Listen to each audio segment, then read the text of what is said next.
Hi, I'm Pam Nisvich-Bede, Global Nutritionist with Lingo by Abbott, and today we're talking about prediabetes. So prediabetes centers on glucose. So when our glucose starts to become elevated, so above a normal healthy range, but still below that chronically elevated level where we would be diagnosed with type 2 diabetes, that's where prediabetes lives. And right now in the United States, over 115 million individuals live with prediabetes, but it's a bit of a silent epidemic. So 8 out of 10 of those individuals don't know they have it. Your risk for prediabetes goes up with a family history of diabetes, gestational diabetes, and different lifestyle choices like being sedentary.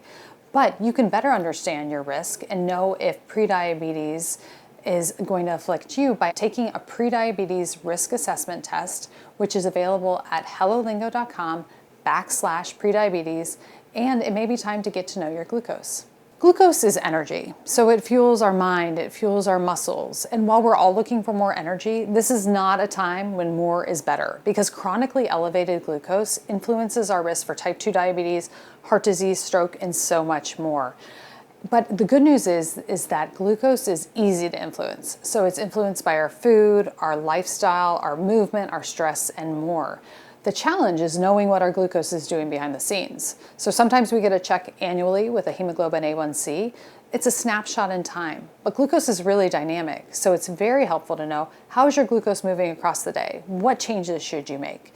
And that's where tools like continuous glucose monitors come in. CGMs like Lingo by Abbott help make the invisible visible. So you can start to make the connections of what you're doing, how your glucose is responding, and what you should do different next time, because glucose is very unique and it's influenced by what's on your plate and what you're doing across your day, but you need some insight to know what habits work for you.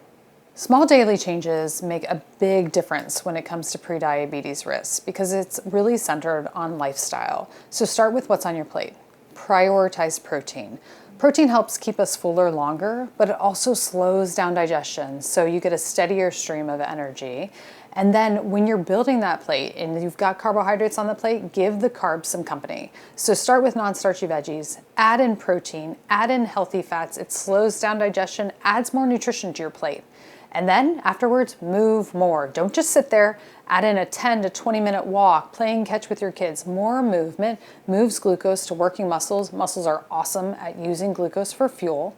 And remember, everybody's different. So using a CGM, using insights, and getting that personal feedback and the data, you'll find out what works for you. You can find more at hellolingo.com/prediabetes and take the prediabetes risk assessment test.